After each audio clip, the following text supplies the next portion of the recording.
하나님의 말씀 함께 보겠습니다. 에스라 1장 1절에서 6절입니다. 구약성경 에스라 1장 1절에서 6절까지 봅니다. 바사왕 고레스 원년에 여호와께서 예레미야의 입을 통하여 하신 말씀을 이루게 하시려고 바사왕 고레스의 마음을 감동시키심에 그가 온 나라에 공포도 하고 조소도 내려 이르되 바사왕 고레스는 말하노니 하늘의 하나님 여호와께서 세상 모든 나라를 내게 주셨고 나에게 명령하사 유다 예루살렘에 성전을 건축하라 하셨나니 이스라엘의 하나님은 참 신이시라. 너희 중에 그의 백성된 자는 다 유다 예루살렘으로 올라가서 이스라엘의 하나님 여호와의 성전을 건축하라. 그는 예루살렘에 계신 하나님이시라. 그 남아있는 백성이 어느 곳에 머물러 살든지 그곳 사람들이 마땅히 은과 금과 그 밖에 모든 물건과 짐승으로 도와주고 그 외에도 예루살렘에 세울 하나님의 성전을 위하여 예물을 기쁘게 드릴지니라 하였더라. 이에 유다와 베냐민 족장들과 제사장들과 레위 사람들과 그 마음이 하나님께 감동을 받고 올라가서 예루살렘에 여호와의 성전을 건축하고자 하는 자가 다 일어나니 그 사면 사람들이 은그릇과 금과 물품들과 짐승과 보물로 돕고 그 외에도 예물을 기쁘게 드렸더라. 아멘. 아멘. 찬양대의 찬양으로 하나님께 영광을 돌리고 함께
감화 감동 이런 제목으로 은혜 나눕니다. 같이 한번 따라서 하시죠. 감화 감동. 미국의 유명한 배우 커크 더글러스 씨가 있었습니다. 그런 배우로서 받을 수 있는 그 모든 상을 다 받았습니다. 여러 공로상을 받았고 나무주연상, 골든 글로버상 이런 상을 받았습니다. 근데 그 중에서도 가장 영예로운 상은 아카데미 시상식에서 받은 공로상이었습니다. 이 커크 씨가 자서전을 썼는데 거기서 그는 어린 시절에 겪었던 이야기를 했습니다. 그가 어릴 때 가족과 함께 러시아에서 미국으로 이민을 왔다고 합니다. 어머니는 성품이 온화하고 또 미국 생활에 아주 적응을 잘 하셨다고 합니다. 그러나 아버지는 엄격하고 그리고 고집이 센 분이었다고 합니다. 그가 잘한 일에 대해서 한 번도 칭찬을 해준 적이 없었습니다. 한 번은 학교에서 연극을 하게 되었는데 그 연극에서 그가 주역을 맡았습니다. 그래서 이 소식을 가족에게 전했어요. 그랬더니 어머니는 매우 기뻐하셨습니다. 그리고 공연을 보러 오셨습니다. 근데 아버지는 오실 것을 전혀 기대하지 못했습니다. 그런데 연극이 끝나갈 무렵에 아버지가 관객석 맨 뒤에 서 계신 것을 보았어요. 아버지가 오셨다고 하는 것만으로도 이 커크는 기분이 매우 좋았습니다. 그래서 공연이 끝나자마자 아버지에게로 달려갔어요. 칭찬을 해주실 줄 알았는데 역시 한마디도 안 하시는 것이었어요. 근데 집으로 돌아가는 길에 드디어 아버지의 입이 열렸습니다. 커크야, 아이스크림 하나 사줄까?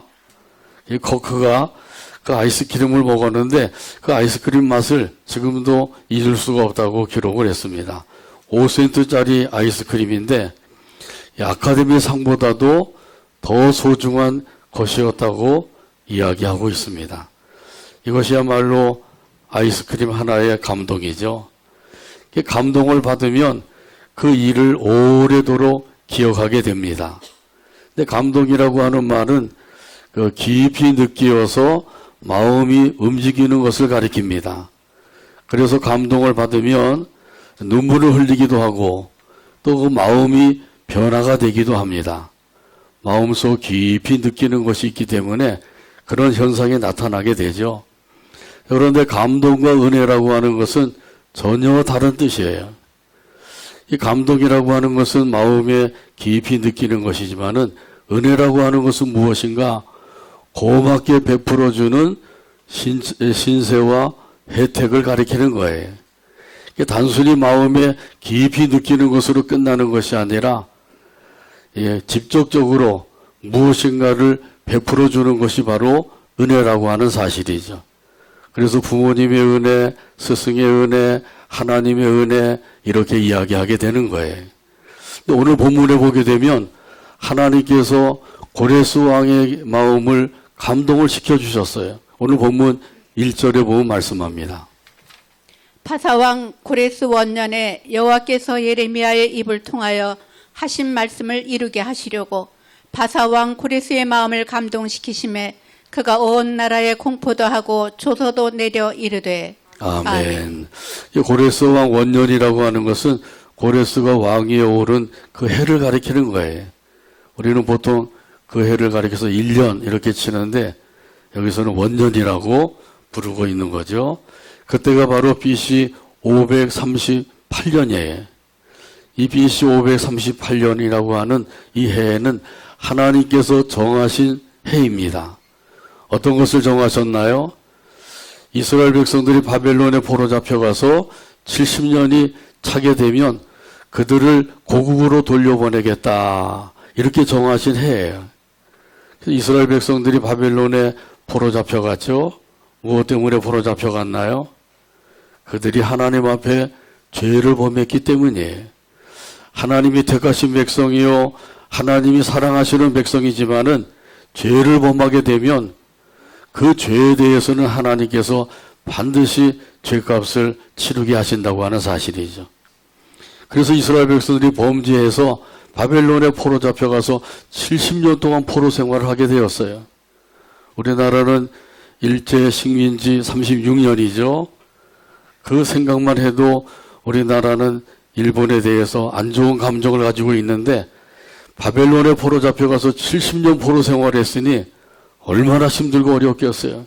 서름도 많고 압박도 당하고.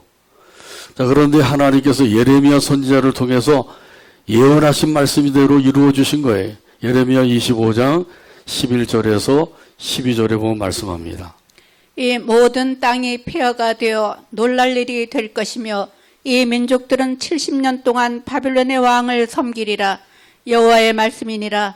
70년이 끝나면 내가 바벨론의 왕과 그의 나라와 갈대인의 땅을 그 죄악으로 말미암아 벌하여 영원히 폐허가 되게 하되.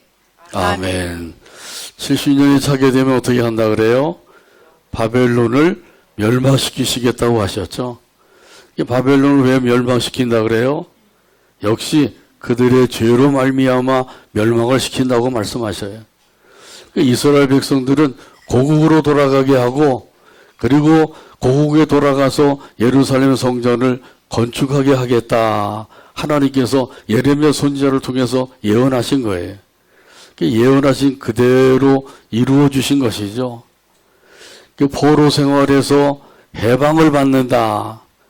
그건 우리 인간적인 생각으로는 불가능한 일이에요. 식민지로 있다가도 해방받는 게 쉽지 않죠. 우리나라도 자력으로 해방을 받은 게 아니라 외세의 도움을 받아서 해방을 받은 것이죠. 그런데 포로 잡혀가서 70년 포로 생활하는 가운데서 해방을 받는다.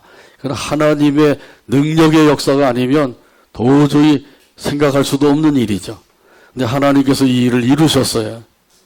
하나님이 약속하신 대로 이 일을 이루시기 위해서 어떻게 하셨다고요? 고레스 왕의 마음을 감동을 시키신 거예요. 이 고레스 왕의 마음을 감동을 시키니까 이 고레스 왕이 하나님의 뜻대로 이스라엘 백성들을 고국으로 돌아가게 하고 예루살렘 성전도 건축할 수 있도록 도와주게 된 것이죠. 성경에는 어떻게 감동을 시키셨는지 자세하게 설명이 되어 있지 않죠. 근데 미루어 짐작하기는 하나님께서 고레스 왕의 꿈속에 나타나셔서 자신을 계시하시고 그리고 말씀하셨다고 생각할 수가 있는 거죠. 나는 이스라엘 하나님이 여호와다. 하나님이 여호와 하나님이라고 하는 사실을 고레스 왕에게 계시를 해주셨어요. 그래서 고레스 왕도 이스라엘의 하나님은 여호와시다. 이 사실을 알고 이야기하고 있는 거죠. 지금으로부터 내 말을 잘 들어라. 이스라엘 백성들을 고국으로 돌려보내라. 그리고 예루살렘 성전을 건축하게 해주어라. 이렇게 명령을 하신 거죠. 그래서 고레스가 꿈에서 깨어나서 그 공포도 하고 조소도 내렸다고 말씀을 하죠. 여기 공포를 했다고 하는 것은 사람들을 직접 보내서 육성을 통해서 외치게 한 거예요. 이스라엘 백성들은 고국으로 돌아가도 좋다. 돌아가서 예루살렘 성전을 건축하라. 이렇게 이제 외치고 다니게 된 거죠. 이렇게 한 것은 글을 읽지 못하는 사람들을 위해서 외치게 한 것이에요. 또한 조소를 내렸다 그랬죠. 조소에는 그 글을 써서 동네방네에다가 다 붙여놓는 거예요. 글을 읽을 줄 아는 사람들은 그 글을 보고 왕의 명령을 따르라는 거죠. 그 조소에는 이런 그 글귀가 적혀 있었어요. 오늘 본문 2절에서 3절에 보면 말씀합니다. 바사왕 고레스는 말하노니 하늘의 하나님 여호와께서 세상 모든 나라를 내게 주셨고 나에게 명령하사 유다 예루살렘의 성전을 건축하라 하셨나니 이스라엘의 하나님은 참 신이시라. 너희 중에 그의 백성된 자는 다 유다 예루살렘으로 올라가서 이스라엘의 하나님 여호와의 성전을 건축하라. 그는 예루살렘에 계신 하나님이시라. 아멘. 하늘의 하나님 여호와께서 세상 모든 나라를 내게 주셨다. 하늘의 하나님은 어떤 분이세요? 하늘의 하나님은 가장 높으신 하나님이셔요. 여러분도 그렇게 믿으시나요? 네, 가장 높으신 하나님. 하나님 위에는 아무도 없어요. 모두 다 하나님 아래에 있는 거죠. 미국의 트럼프도 하나님 아래에 있는 것이고, 나라의 대통령이나 장관, 아무리 높다고 하는 사람들도 다 하나님 아래에 있는 사람들이에요. 하나님보다 더 높은 사람은 없는 거죠. 자, 가장 높으신 하나님. 이런 하나님께서 이 세상 나라를 다 내게 주셨다. 이렇게 이야기하고 있어요.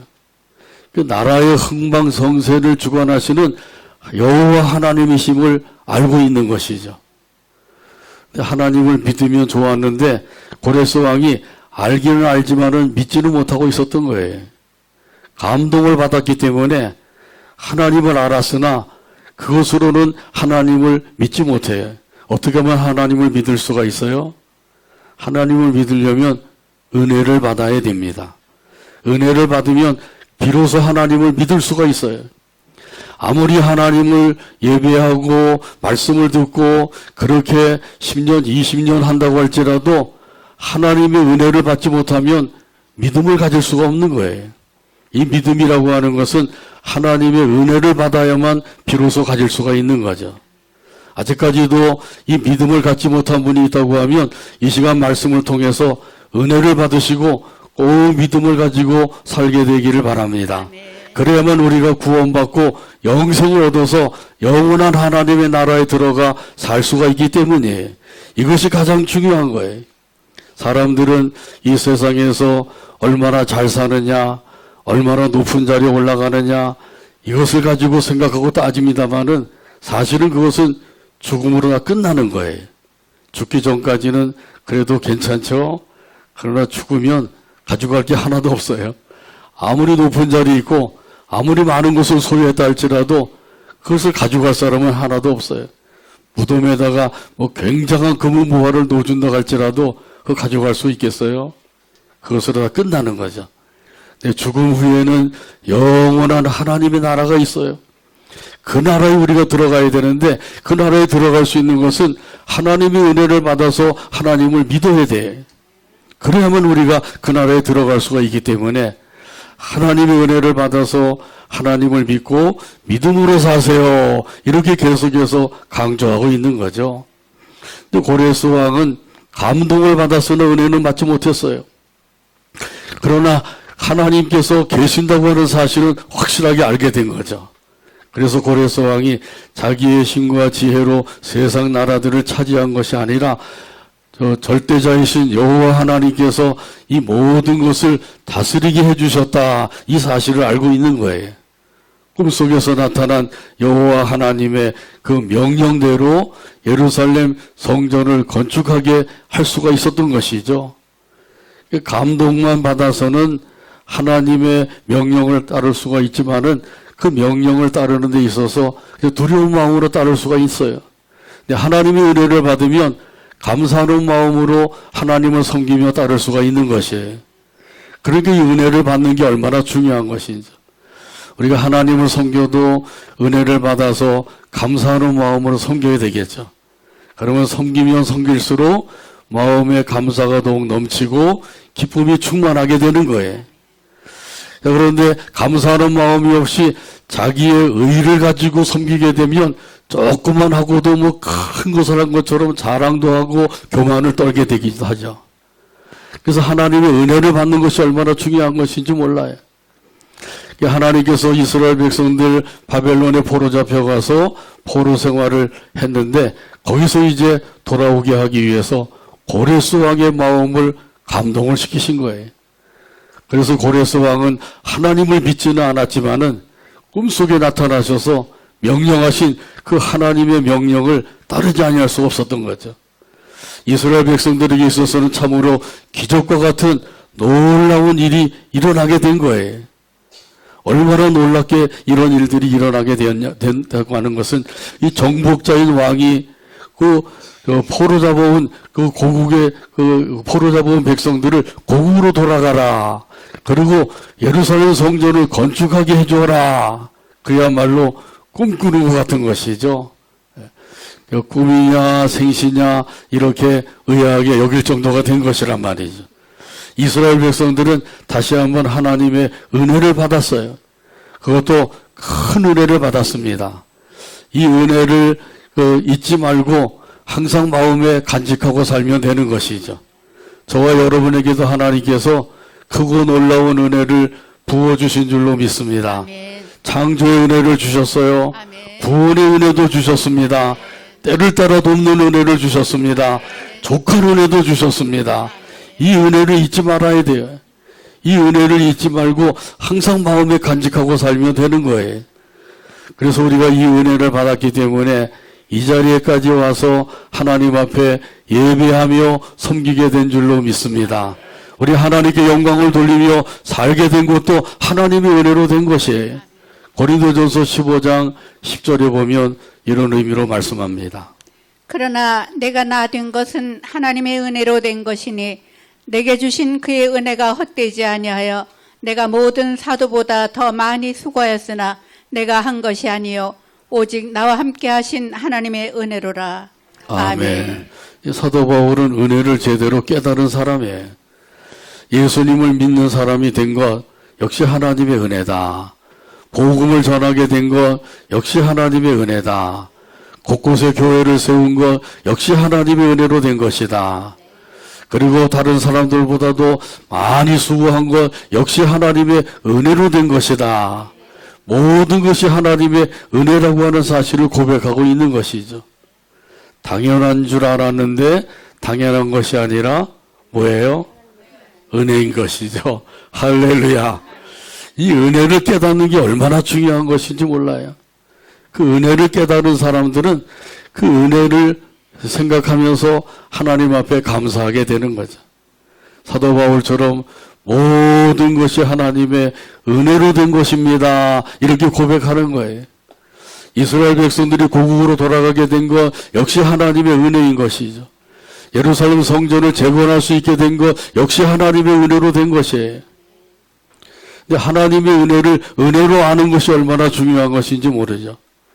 근데 하나님의 은혜를 받았는데도 그것을 은혜로 모르는 사람들이 얼마나 많은지 몰라요. 교회 안에도 혹시 있을지 모르지만은 교회 밖에는 아예 은혜를 은혜로 알지 못하고 사는 거죠. 하나님의 은혜가 얼마나 크고 놀라운 은혜예요. 그 은혜를 받아서 그 은혜 가운데서 지금까지 살아왔으면서도 그 은혜를 모르고 사는 사람들이 얼마나 많아요. 창조의 은혜만 해도 얼마나 큰 은혜입니까? 그런데도 그 은혜를 모르고 사는 사람들이 얼마나 많은지요. 그 포로에서 해방되어서 고국으로 돌아오게 되었고 그리고 예루살렘 성전을 건축하게 된 것이 하나님의 큰 은혜다. 근데 이거보다 더 큰 은혜가 있음을 말씀해 주셔요. 오늘 본문 4절에서 말씀합니다. 그 남아있는 백성이 어느 곳에 머물러 살든지 그곳 사람들이 마땅히 은과 금과 그 밖의 물건과 짐승으로 도와주고 그 외에도 예루살렘에 세울 하나님의 성전을 위하여 예물을 기쁘게 드릴지니라 하였더라. 아멘. 하나님께서 이스라엘 백성들이 빈손으로 돌아가지 않게 하셨어요. 빈손으로 돌아가지 않도록 그들을 도와주게 한 것이죠. 그래서 은과 금과 물건과 짐승들을 다 가지고 가게 해 주었어요. 포로 생활을 했기 때문에 이스라엘 백성들이 그 포로 생활에서 얼마나 넉넉한 삶을 살았겠어요. 궁핍한 삶을 살았겠죠. 돌아가긴 돌아가야 되는데 사실은 가져갈 게 별로 없었어요. 그런데 하나님께서 고레스 왕의 마음을 감동을 시키셔서 이 돌아가는 이스라엘 백성들에게 은과 금과 물건과 짐승들을 가지고 가게 하셨고 그리고 예루살렘 성전을 건축하는 데 필요한 모든 자재들을 다 도와주라고 말씀하신 거예요. 그래서 그것을 다 도움을 받아서 하게 된 것이죠. 놀라운 하나님의 역사가 일어난 거예요. 이건 하나님의 역사가 아니면 불가능한 일이죠. 근데 하나님의 놀라운 역사를 통해서 이 모든 것이 이루어졌어요. 이것이 다 때를 따라 돕는 하나님의 은혜인 줄로 믿습니다. 찬송가 301장 1절에 보면 이런 가사가 있어요. 지금까지 지내온 것 주의 크신 은혜라. 한이 없는 주의 사랑 어찌 이루 말하랴. 자나깨나 주의 손이 항상 살펴주시고 모든 일을 주 안에서 형통하게 하시네. 찬송가 301장 1절 가사를 생각하면서 함께 찬양합니다.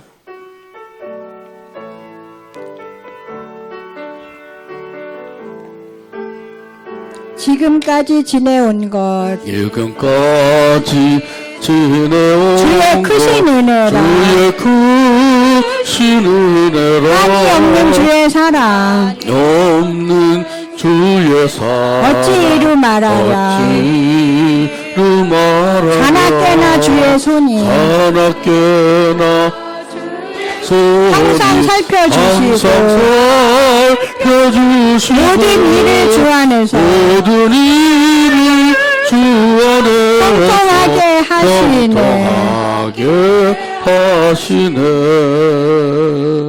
아멘. 지금까지 살아온 것도 하나님의 은혜입니다. 한이 없는 하나님의 사랑입니다. 이 은혜와 사랑을 다시 한번 깊이 깨닫게 되기를 바랍니다. 바벨론에 포로 잡혀가서 그 살던 이스라엘 백성들이 고국으로 돌아오게 된 것도 큰 은혜와 사랑을 받은 것이죠. 그래서 이런 사실은 오늘 본문 5절에서 또 말씀하십니다. 이에 유다와 베냐민 족장들과 제사장들과 레위 사람들과 그 마음이 하나님께 감동을 받고 올라가서 예루살렘의 여호와의 성전을 건축하고자 하는 자가 다 일어나니. 아멘. 하나님께서 약속하신 것을 다 이루어 주시기 위해서 먼저는 고레스 왕의 마음을 감동을 시키셨죠. 그 다음에는 이스라엘 백성들의 마음도 감동을 시키신 거예요. 오늘 본문에 보게 되면 족장들 중에서도 유다 지파와 베냐민 지파 족장들의 마음을 감동을 시키셨다 그러죠. 그리고 제사장들과 레위 사람들의 마음을 감동을 시키신 거예요.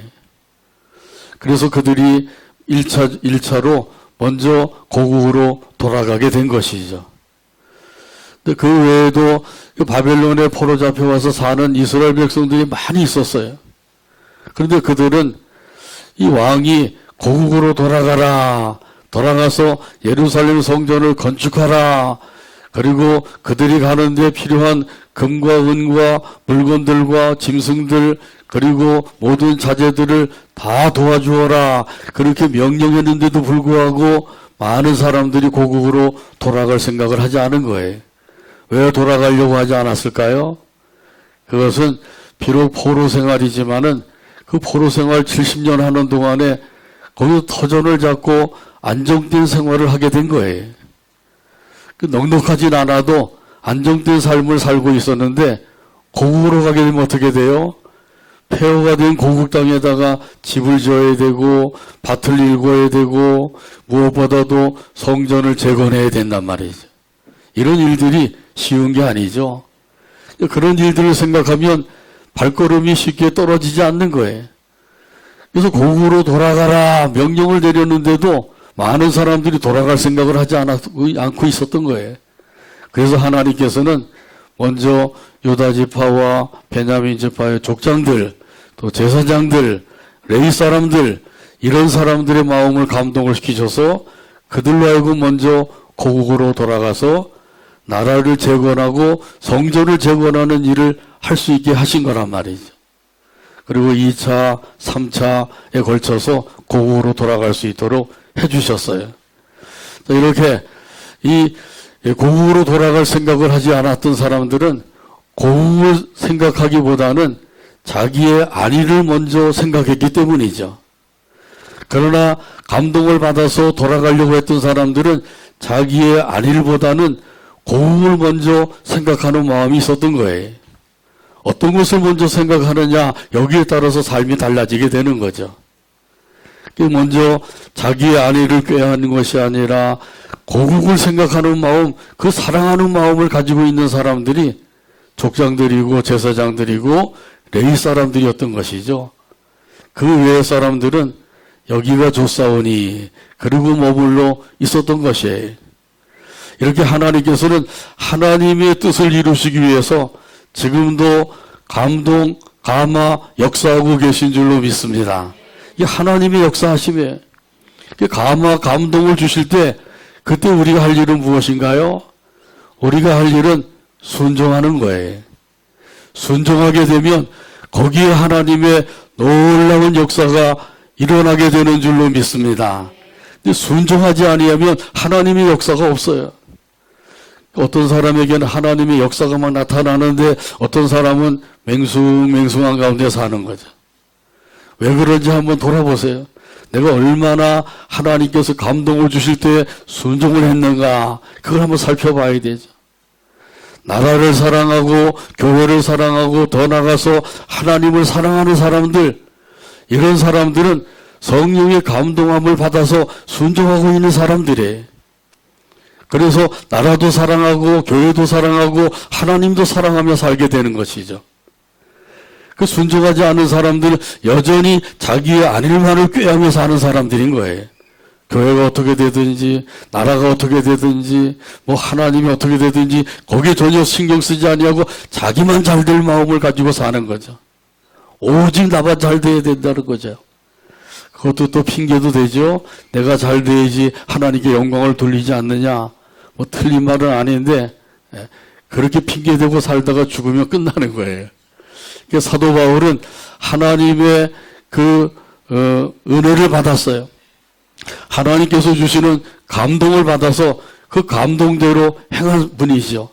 어느 누구보다도 그 복음을 전하는 일에 열심을 내었던 것을 알 수가 있어요. 사도행전 20장 22절에서 24절에 보면 말씀합니다. 보라, 이제 나는 성령에 매여 예루살렘으로 가는데 거기서 무슨 일을 당할는지 알지 못하노라. 오직 성령이 각 성에서 내게 증언하여 결박과 환난이 나를 기다린다 하시나 내가 달려갈 길과 주 예수께 받은 사명 곧 하나님의 은혜의 복음을 증언하는 일을 마치려 하면은 나의 생명조차 조금도 귀한 것으로 여기지 아니하노라. 아멘. 사도 바울은 예루살렘으로 가서 이스라엘 백성들에게 복음을 전하려고 얼마나 힘쓰고 애썼는지 몰라요. 그런 사실을 알고 선지자가 예루살렘으로 가는 것을 만류하죠. 예루살렘으로 가지 마세요. 예루살렘에 가게 되면 반드시 결박을 당할 것입니다.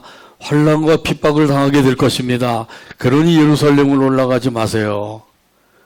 근데 그럼에도 불구하고 이 사도 바울은 예루살렘으로 올라가게 된 거예요. 많은 사람들이 만류했는데도 불구하고 굳이 그 고집을 세우면서 자기가 가기로 원했던 예루살렘으로 올라가게 되었어요. 왜 그렇게 하게 되었다고요? 그것은 성령의 메인바 되었기 때문이에요. 여기 성령의 메인바 되었다고 하는 것은 성령의 감동을 받았다는 뜻이에요. 성령의 감동을 받아서 그 감동을 주시는 대로 순종했던 것이죠.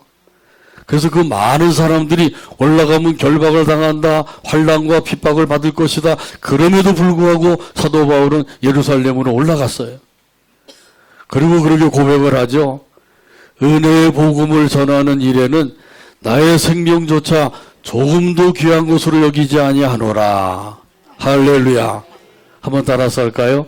은혜의 복음을 전하는 일에는 은혜의 복음을 전하는 나의 생명조차 조금도 귀한 것으로 여기지 아니하노라. 귀한 것으로 여기지 아니하노라. 아멘. 예. 우리가 그저 내 욕심대로 내 유익을 따라서 그저 내가 잘 돼야 된다 이 생각만 가지고 사는 거하고는 완전히 다른 삶이죠.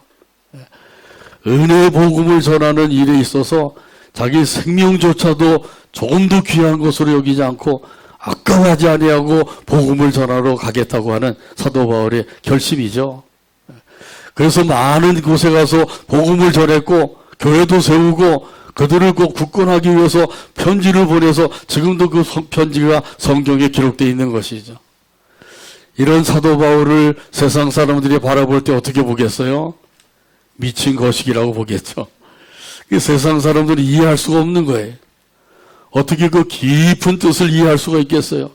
자기 욕심을 따라 살고 자기 유익만을 꾀하고 이렇게 사는 사람들은 도저히 납득할 수가 없는 거죠. 미치지 않고 어떻게 그렇게 할 수가 있느냐 이렇게 생각할 수밖에 없는 거예요. 그러나 사도 바울에게 있어서는 성령의 감동을 받았단 말이죠. 그 감동을 받은 것을 그대로 행동으로 옮기고 사는 거예요. 이렇게 해서 사도 바울을 통해서 많은 영혼들이 구원받고 교회가 세워지게 하신 것이죠. 이 성경 말씀인 하나님의 말씀을 기록하게 된 것도 어떻게 해서 그렇게 기록하게 되었다 그래요? 그렇죠. 하나님의 감동으로 기록하게 되었다고 말씀하셔요. 이런 사실은 디모데후서 3장 16절에서 말씀합니다. 모든 성경은 하나님의 감동으로 된 것으로 교훈과 책망과 바르게 함과 의로 교육하기에 유익하니. 아멘. 이 성경은 모두 몇 권으로 되어 있어요? 66권이죠. 구약 39권, 신약 27권, 합쳐서 66권이죠. 그리고 성경은 40여 명에 의해서 기록이 된 거예요. 한두 사람이 기록한 것이 아니라 40여 명이 기록한 책이에요. 그리고 1, 2년, 10년, 20년에 걸쳐 쓴 것도 아니고 1600년에 걸쳐서 기록한 것이 바로 성경이에요. 10년이면 강산이 변한다 그러죠.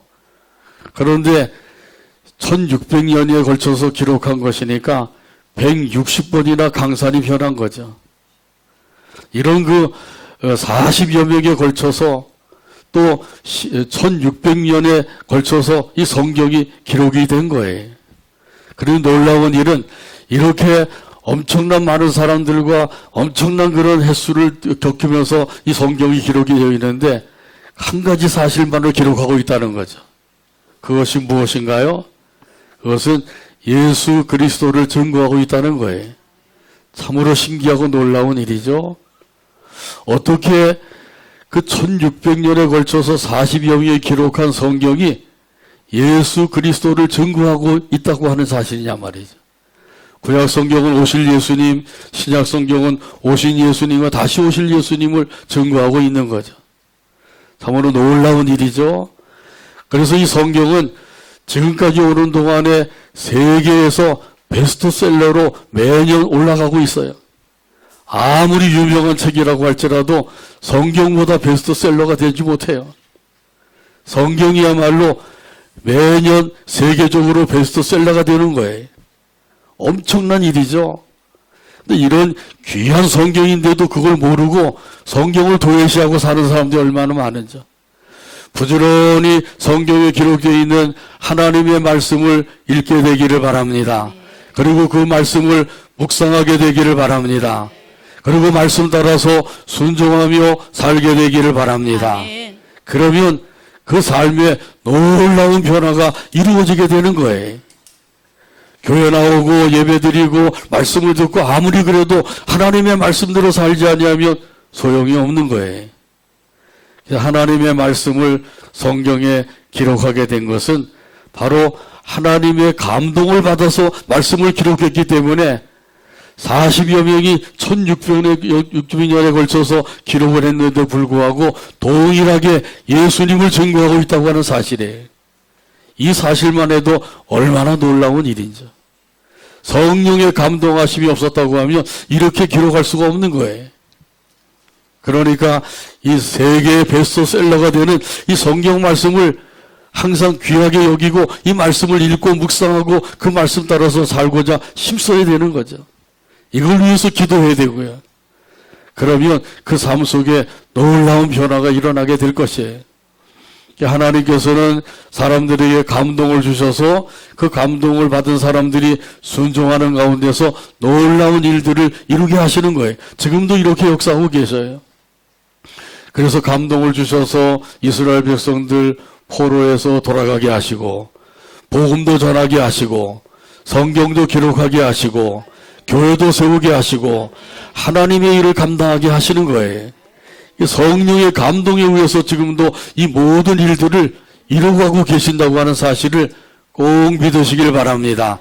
이런 의미에서 오늘 본문 6절 말씀 다 찾아서 같이 한 목소리를 읽고 오늘 말씀을 맺습니다.